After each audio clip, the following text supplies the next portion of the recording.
अस्सलाम वालेकुम guys, welcome back to my YouTube channel science education with Shoaib. अगर आप चैनल पर नए हैं तो please subscribe and turn on the bell notification ताकि आपको हर आने वाली वीडियो का नोटिफिकेशन मिलता रहे। आज का हमारा टॉपिक होने वाला है biological effects of radiations. Biological effect of radiations के बारे में अगर हम बात करें तो ये वो तमाम हार्मफुल इफ़ेक्ट हैं, वो मुज़र असरात हैं जो किसी भी ह्यूमन बीइंग पे या लिविंग बीइंग्स जितने भी हमारे पास जानदार लोग हैं उनको अगर हम रेडिएशंस में एक्सपोजर देते हैं, रेडिएशंस उनकी बॉडी के ऊपर फॉल कराते हैं, उन रेडिएशंस का उनकी बॉडी पर क्या इफ़ेक्ट है, कौन से मुज़र असरात होते हैं, इन सब की स्टडीज़ जो है इसको हम क्या कहते हैं, बायोलॉजिकल इफ़ेक्ट्स ऑफ रेडिएशंस। तो सबसे पहले हमने देखना है एक बॉडी को लेकर कि बॉडी का सबसे स्मॉलेस्ट यूनिट क्या है, उसका सेल है। सेल हमारे पास मुख्तलिफ ऑर्गन्स के मुख्तलिफ होते हैं, उनकी से शेप, उनकी साइजेज़, उनके फंक्शंस, हर चीज़ जो है वो डिफरेंट है। और हमारे सेल के अंदर जो मोस्ट सेंसिटिव पार्ट है, जो सबसे ज़्यादा इफ़ेक्ट होता है और जिसके इफ़ेक्ट होने से हमारे पास ज़्यादा प्रॉब्लम्स क्रिएट होती हैं, वो है न्यूक्लियस। बिकॉज हमारे पास न्यूक्लियस के अंदर 46 थ्रेड लाइक स्ट्रक्चर्स होते हैं जिनको हम क्रोमोसोम्स कहते हैं, और हर एक के अंदर एक बहुत कम्प्लेक्स लेकिन सेंसिटिव मॉलिक्यूल मौजूद होता है जिसको हम डीएनए या डीऑक्सी राइबो न्यूक्लिक एसिड कहते हैं। डीऑक्सी राइबो न्यूक्लिक एसिड के अंदर जो जितनी भी करेक्टरिस्टिक होती हैं उनको एक स्पेशल कोड लैंग्वेज के शक्ल में जो है वो रखा जाता है, जिसमें हमारे पास 4 बेसिस होती हैं बेसिकली, जिनका डिफरेंट अरेंजमेंट होती है, स्पेसिफिक ऑर्डर होता है। वो 4 बेसिस हमारे पास एडिनिन, थायामीन, गुआनिन और साइटोसिन है। इनका स्पेसिफिक अरेंजमेंट और ऑर्डर जो है वो हमारे पास क्या बनाता है, एक कोडेड लैंग्वेज बनाता है जो कि हमारे इस मॉलिक्यूल के ज़रिए नेक्स्ट जनरेशन में ट्रांसफ़र होती है। तो अगर हम इसका स्ट्रक्चर देखें अगर हमारे पास डीएनए का, तो इसमें जेनेटिक मटेरियल होता है सेल्स का, कि यही वो मटेरियल है जो हमारी नेक्स्ट जनरेशन को अपब्रिंग होने में, उनकी सारी करैक्टरिस्टिक में क्या करता है, हमें हेल्पफुल होता है अगली जनरेशन में जो ट्रांसफ़र होता है। इसमें हमारे पास क्या होता है, सबसे पहले कि 2 तरीके से हमारे पास रेडिएशन डैमेज कर सकती हैं हमारे सेल को। रेडिएशन किस तरीके से इंटरेक्ट करती हैं हमारे न्यूक्लियस के साथ और इसमें किस तरह के जो प्रॉब्लम्स क्रिएट करती हैं। 2 तरीके की हमारे पास इंडक्शन होती है डैमेज की, एक डायरेक्ट एक्शन और इनडायरेक्ट एक्शन। डायरेक्ट इफेक्ट जो होता है ये हमारे पास हमारे पास डायरेक्ट जो है एनर्जी जो है वो जाकर डीऑक्सीराइबो न्यूक्लिक एसिड पर फॉल होती है, और इसकी वजह से क्या होता है, हमारे पास ये कौन सी रेडिएशंस हो सकती हैं, अल्फ़ा पार्टिकल्स हो सकते हैं, न्यूरॉन्स हो सकते हैं, न्यूट्रॉन्स वगैरह। इन सब का जो डायरेक्ट इफेक्ट्स है इनका प्रोपोर्शन अप टू 30% है। मतलब कि 70% ऐसा नहीं होता कि डायरेक्ट इफ़ेक्ट्स के साथ हमारे पास इंडक्शन हो डैमेज की, लेकिन 30% तक ऐसा चांसेस होते हैं। और अगर इनडायरेक्ट की करें बात, तो हमारे पास वाटर जो इस सराउंडिंग में हमारे पास पता है न्यूक्लियस के अंदर हमारी बॉडी जो है ये अप टू 70% जो है वो वाटर है, और वाटर जो है वो हर जगह मौजूद है, हमारे सेल के अंदर भी मौजूद होता है। तो न्यूक्लियस के इर्द गिर्द मौजूद जो वाटर होता है उसको एनर्जी देता है, उसके साथ रिएक्शन करता है और उसको फ्री रेडिकल फॉर्म के अंदर कन्वर्ट कर देता है। अब उससे क्या होता है कि हमारे पास लो एलईडी रेडिएशंस होती हैं, इसके लिए जो हमें चाहिए होती हैं, जैसे कि एक्स रेज, गामा रेज वगैरह, ये जो हैं ये इनडायरेक्ट इफ़ेक्ट कॉज करती हैं, और ये अप टू 70% तक एप्लीकेबल होता है। यानी कि इस इनडायरेक्ट इफ़ेक्ट जो है ये डायरेक्ट इफ़ेक्ट से काफ़ी ज़्यादा इंडक्शन करता है। अब यहाँ पर आपको दिखाया गया कि डायरेक्ट रिएक्शन कैसे होता है और इनडायरेक्ट एक्शन कैसे होता है। डायरेक्ट एक्शन में कैसे हुआ, डायरेक्ट जाकर ये है हमारे पास जो इलेक्ट्रॉन था या जो अल्फ़ा पार्टिकल था, जो न्यूट्रॉन था, इसने क्या किया, डायरेक्ट जाकर स्ट्राइक किया है हमारे डीएनए के ऊपर और उसको ब्रेक डाउन कर दिया है। जबकि दूसरी तरफ आप देख रहे हैं इनडायरेक्ट रिएक्शन के अंदर क्या होता है, हमारे पास कि जो वहाँ पर वाटर मॉलिक्यूल्स हैं उनके फ्री रेडिकल्स बन जाएंगे, और वो हमारे पास हाइड्रोजन बॉन्डिंग जो डीऑक्सीराइबो न्यूक्लिक एसिड के अंदर मौजूद है उसको ख़राब करेंगे। वहाँ पर रिएक्टिव होते हैं, क्योंकि हमें पता है कि फ्री रेडिकल्स बहुत ज़्यादा रिएक्टिव होते हैं, तो रिएक्शन करके वहाँ पर क्या कर देंगे, ख़राबी पैदा कर देंगे। वहाँ पर क्या करेंगे, हमारे पास हार्मफुल इफ़ेक्ट क्रिएट करेंगे जो कि हमारे लिए खतरे का बायस हो सकता है। अब सेलुलर लेवल पर इन रेडिएशंस के क्या क्या इफ़ेक्ट्स हो सकते हैं। सबसे पहले है जीन म्यूटेशन। जीन म्यूटेशन ये बहुत इंपॉर्टेंट है, क्योंकि हमारे पास इसमें क्या होता है कि एडेनिन, थायामीन, गुआनिन, साइटोसिन, इनका जो कोड होता है, जो इनका ऑर्डर होता है, उसमें चेंजेस अकर हो जाती हैं जो कि इंतहाई जो है वो अब ख़तरनाक साबित हो सकता है। उसके बाद क्रोमोसोम एबर्शन, कि हमारे पास जो क्रोमोसोम का स्ट्रक्चर होता है वो ख़राब हो जाता है, वो नॉर्मली से अब नॉर्मल की तरफ मूव कर जाता है। उसके बाद इनहिबिशन ऑफ सेल डिवीजन, कि हमारे पास जो सेल है ये कम्प्लीटली जो है वो ऑल द टाइम क्या हो रहा होता है, डिवाइड हो रहा होता है। इसका एक ख़ास लाइफ स्पैन होता है जिसमें क्या होता है, इसकी डिवीजन टेक प्लेस करती है, वो क्या हो जाती है, वो ज़्यादा हो जाती है। उसके बाद सेल किलिंग या सेल डेथ। अब सेल किलिंग या सेल डेथ के अंदर हमारे पास क्या होता है कि सेल जो है वो डिवाइड होना बंद हो जाते हैं, वो खुद ब खुद जो है वो, जाहिर सी बात है जब सेल्स पुराने हो जाते हैं उनका एक लाइफ साइकिल होता है, उसके बाद वो ख़त्म हो जाते हैं, तो उससे क्या होता है सेल्स की डेथ होती रहती है, लेकिन न्यू सेल्स प्रोड्यूस नहीं होते। उसकी वजह से क्या होता है, हमारी बॉडी के अंदर ख़राबियाँ पैदा होती हैं, हमारी बॉडी के अंदर डिफरेंट बीमारियाँ पैदा होती हैं। अब हमारे पास सेल के ऊपर और इसके जो जो रिएक्शंस होते हैं, जो जो इफ़ेक्ट्स होते हैं, उसके बाद 3 तरह से हमारे पास चीज़ें हो सकती हैं। सबसे पहले क्या कि मे बी हमारे पास जो सेल के अंदर से रेडिएशंस गुज़र रही हैं वो हमारे सेल को डैमेज ही ना करें। दूसरा ये कि वो सेल को डैमेज तो करें, लेकिन सेल जो है वो खुद ब खुद से वो इतना कम डैमेज हो कि वो खुद ब खुद से जो है अपने आप को रिपेयर करे और प्रोड्यूस कर ले अपने आप को, अपनी डैमेज फॉर्म से दोबारा ठीक कर लें। जैसे हमारे स्किन सेल्स होते हैं, जब ये बर्न आउट हो जाते हैं या कोई भी मसला इनके साथ होता है तो ये दोबारा से खुद को क्या करते हैं, सही कर लेते हैं, रिपेयर कर लेते हैं। ये हमारे पास है बायोलॉजिकल रिस्पॉन्स। और तीसरा जो है वो उसमें ऐसा भी हो सकता है कि रेडिएशंस इतनी ज़्यादा हों कि हमारे जो सेल्स हैं वो सिर्फ डैमेज ही नहीं हो बल्कि कम्प्लीटली डिस्ट्रॉय हो जाएं, डाई हो जाएं। तो अब हमारे पास सेल डेथ और सेल ट्रांसफॉर्मेशन 2 टाइप्स के इफ़ेक्ट होते हैं। अब इनके अंदर हमारे पास सेल डेथ होता है डिटर्मिनिस्टिक इफ़ेक्ट्स। इसकी वजह से इसके इफ़ेक्ट्स में क्या है, इसके रिज़ल्ट्स में हमारे पास क्या क्या कुछ होता है कि जितने भी हमारी बॉडी के अंदर सिंड्रोम्स पैदा होते हैं, थ्रेशोल्ड्स के साथ जितने भी पार्शियल बॉडी इफ़ेक्ट्स पैदा होते हैं, वो सारे के सारे क्या हैं, डिटर्मिनिस्टिक इफ़ेक्ट की वजह से होते हैं। ये किस वजह से पैदा होता है, ये सेल किलिंग की वजह से होता है। इसमें हम कोई थ्रेशोल्ड डोज यूज़ नहीं करते और ये हर इंडिविजुअल के अंदर हो सकता है। अगर हमने थ्रेशोल्ड डोजेस के बियॉन्ड अगर हम डील कर रहे हैं तो ये किसी भी इंडिविजुअल के अंदर हो सकता है। अब जैसे जैसे हम डोज़ को इंक्रीज़ करते हैं, हमारे पास जो सिम्टम्स आ रहे होते हैं डिफरेंट सिंड्रोम्स के, डिफरेंट इफ़ेक्ट्स के, वो भी उनकी सिविरिटी, उनकी जो है शिद्दत, वो भी उतनी ही बढ़ती चली जाती है। दूसरी तरफ हमारे पास आ जाता है स्टोचैस्टिक इफ़ेक्ट्स।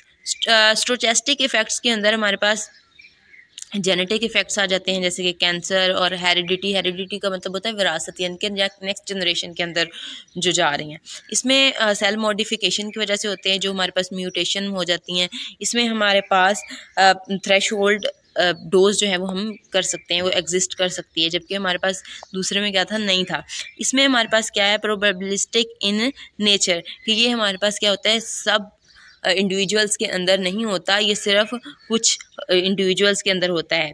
और इनके रिस्क होता है कि डोज को इंक्रीज़ करने से ये इंक्रीज़ होते हैं या नहीं होते। तो ये हमारे पास 2 तरह के इफ़ेक्ट्स हैं जिनके बारे में हमने डिस्कस किया। अब हमारे पास डिफरेंट एक्यूट मतलब जो एक्सपोजर्स हैं, कितनी रेडिएशंस हमारी बॉडी जो है वो बियर कर सकती है, उसमें कितने वो इफ़ेक्ट, कैसे इफ़ेक्ट्स शो करेगी।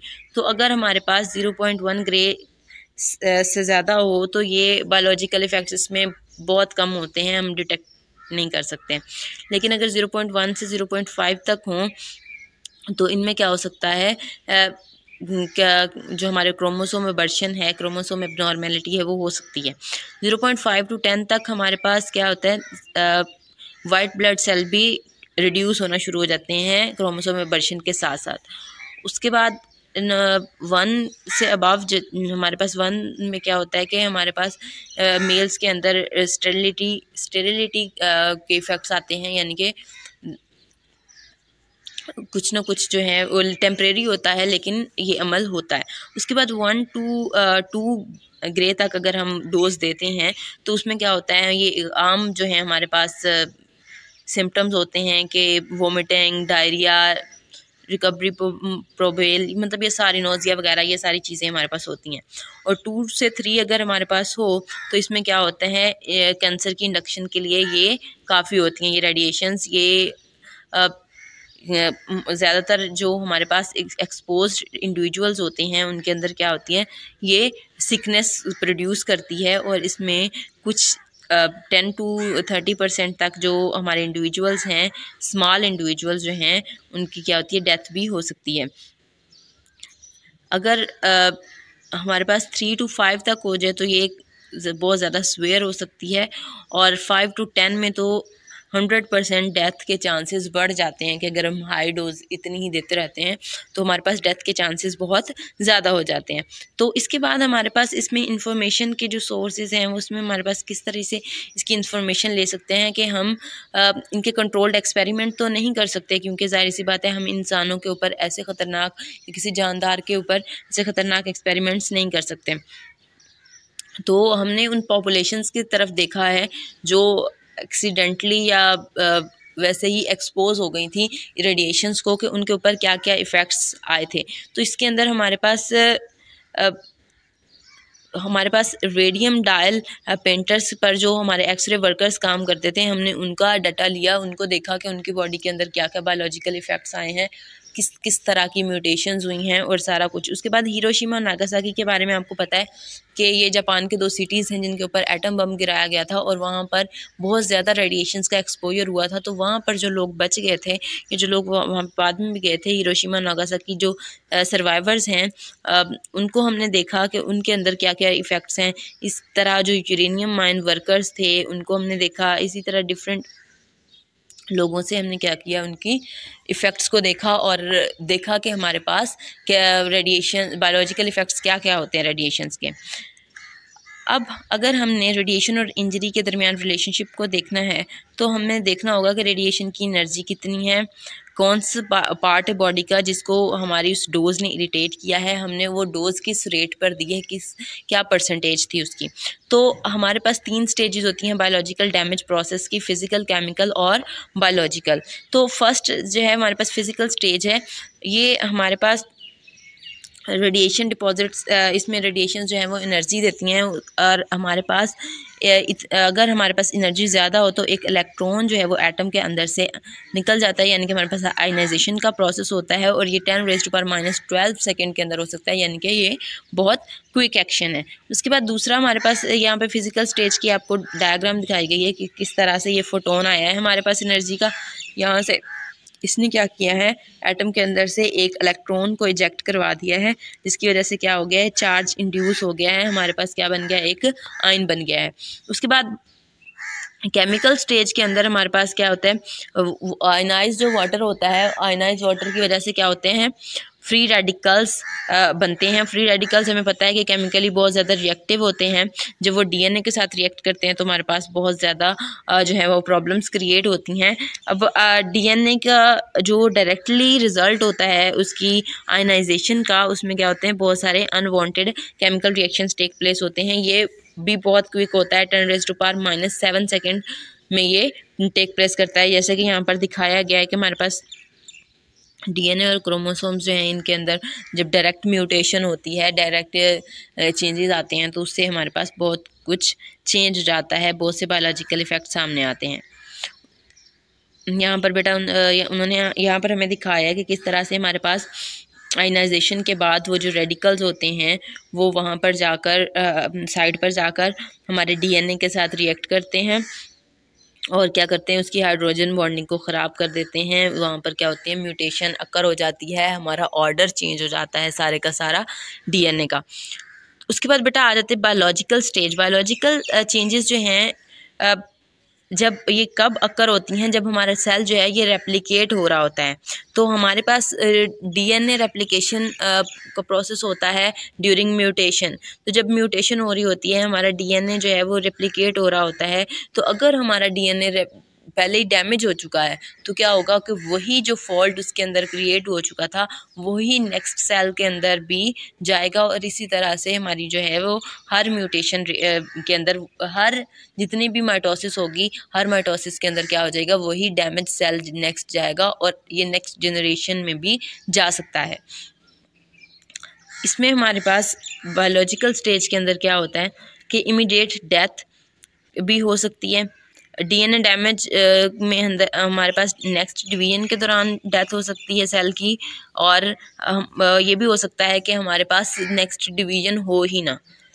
और हमारे पास दो तरह की होती हैं म्यूटेशंस, एक होती है फैटल और एक होती है नॉन फैटल।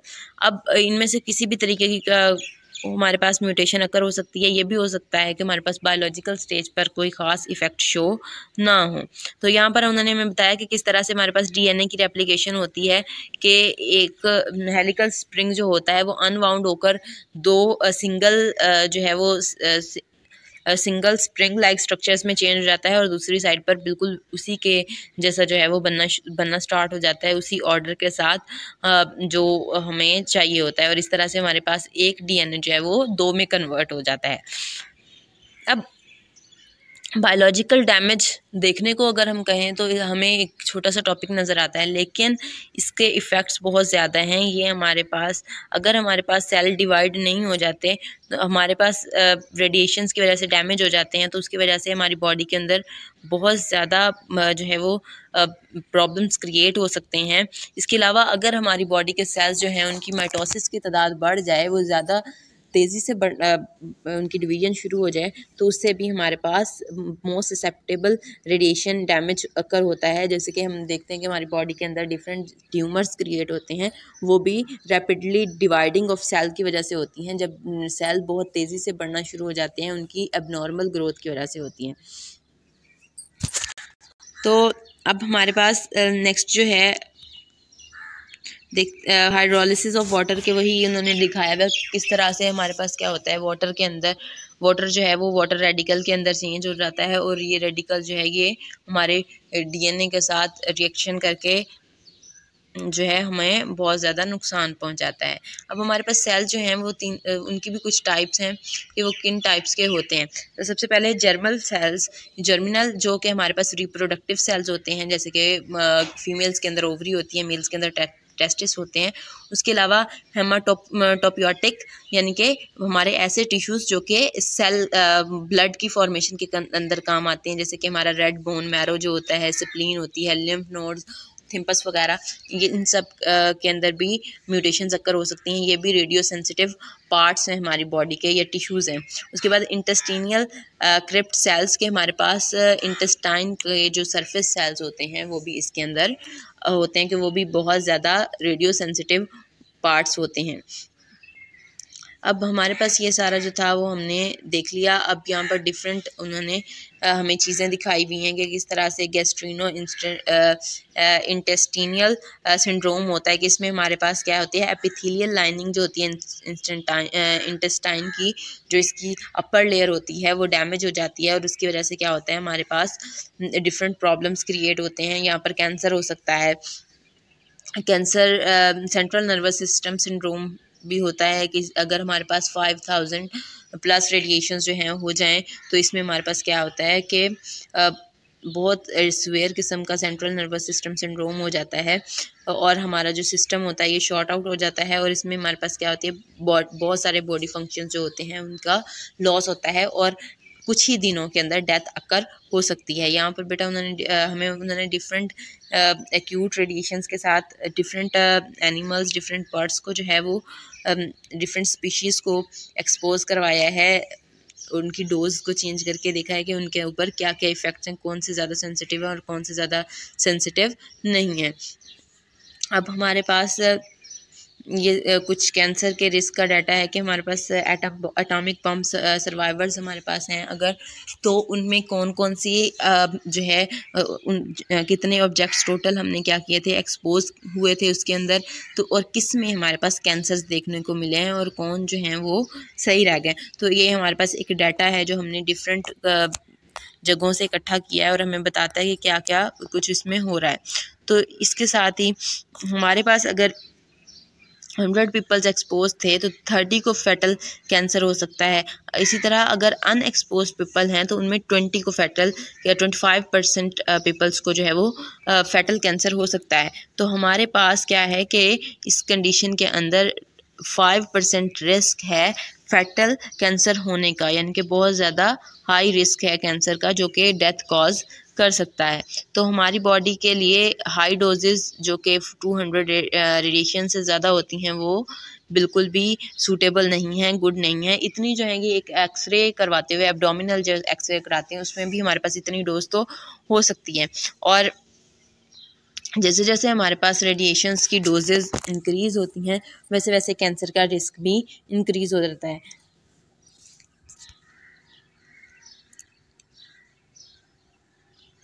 इसी तरीके से ये हमारे पास क्या हो गया है, हमने इसके रिस्क को मेजर किया है, मुख्तलिफ़ चीज़ें इसके बारे में कि कितना डेथ रेट है पर ईयर, कितने लोग जो हैं वो इस वजह से उनकी डेथ अकर होती है, ये सब कुछ हमने देखा। और इनको कंपेयर करके डाटा डिफरेंट जो है हमने देखा कि डैमेज DNA क्यों डैमेज होता है। उसके 3 पार्ट्स होते हैं, एक राइबोस शुगर होती है, बेस होती है, एक फॉस्फेट ग्रुप होता है। अब हमारे पास जो भी इंफॉर्मेशन कैरिड होती है DNA में वो बेसिस के ऑर्डर में होती है, जिनके बारे में हम पहले भी बात की थी कि जैसे ही आयंस जो हैं इनकी रेडिएशन करते हैं, इनको चेंज कर देते हैं तो उसके क्या होता है, म्यूटेशन होती है या हमारे पास से डेथ अकर हो सकती है। तो जब हमारे पास DNA टूटता है तो हाइड्रोजन बॉन्डिंग बिटवीन जो बेसिस होती है वो ब्रेकअप हो जाती है और उनका रिकम्बिनेशन जो होता है उनका ऑर्डर चेंज हो जाता है, जिसमें हमारे पास म्यूटेशन अकर होती है। तो हमारे पास सबसे ज़्यादा जो सेल्स इफ़ेक्ट होते हैं वो ब्लड, स्किन और रिप्रोडक्टिव सेल्स हैं, और जब सबसे लेस नॉन रिप्रोड्यूसिंग सेल्स होते हैं वो ब्रेन और नर्वस सिस्टम के होते हैं। तो हमारे पास जो है वो 4 टाइप्स होती हैं सेल डैमेज की, सोमैटिक, जेनेटिक, डायरेक्टली और इनडायरेक्टली। अब सोमैटिक के अंदर क्या होती हैं कि जो एक्सपोज्ड इंडिविजुअल है जब उसके अंदर हमारे पास डैमेज अपीयर होता है वो क्या कहलाता है, सोमैटिक डैमेज कहलाता है। अगर हमारे पास जेनेटिक क्या होगा कि नेक्स्ट जनरेशन के अंदर हमारे पास जो नेक्स्ट जनरेशन प्रोड्यूस हो रही है, जो ऑफ स्प्रिंग्स पैदा हो रहे हैं उनके अंदर डैमेज देखने को मिलता है। डायरेक्ट में हमारे पास के रेडिएशंस डायरेक्टली बॉडी को जो है हार्मफुल करती हैं, इनडायरेक्ट के केमिकल चेंजेस की वजह से, जैसे कि फ्री रेडिकल्स वगैरह बनना, जिसके हमने पहले भी बात कर चुके हैं। तो हमारे पास रेडिएशंस के मेडिकल यूजेस क्या हैं, हमारे पास एक्सरेज के अंदर, रेडिएशन थेरेपी वगैरह के अंदर, CT स्कैन हो गया, MRI हो गया, तो ये सारी प्रोसेसेस जो हैं इनके अंदर हमारे पास रेडिएशंस यूज़ हो रही हैं। इनकी लीथल डोज हमें पता होनी चाहिए कि कितनी डोज है जो कि किसी इंडिविजुअल को किल कर सकती है और उसका कितना परसेंटेज है, डेथ चांसेस कितने हैं, और हमें कितनी डोज कितने डेज़ के डिफरेंस के साथ देनी चाहिए। और हमारा सारा प्रोसेस जो है वो हमें मालूम होना चाहिए कि लीथल डोज क्या है, ताकि हम किसी भी इंसान को अगर उसके इलाज के लिए, उसकी किसी थेरेपी के लिए हमें रेडिएशंस यूज़ करनी है तो हमें पता हो कि हमें कितनी डोज रिक्वायर्ड है। इसके साथ ही जो है आज का टॉपिक था हमारा वो एंड हो गया। अगर आपका इसके बारे में कोई क्वेश्चन है तो आप कमेंट सेक्शन में बताएं। Please like, share, subscribe my YouTube channel. Good bye, अल्लाह हाफिज़। इंशाल्लाह फिर मिलेंगे एक नई वीडियो के साथ।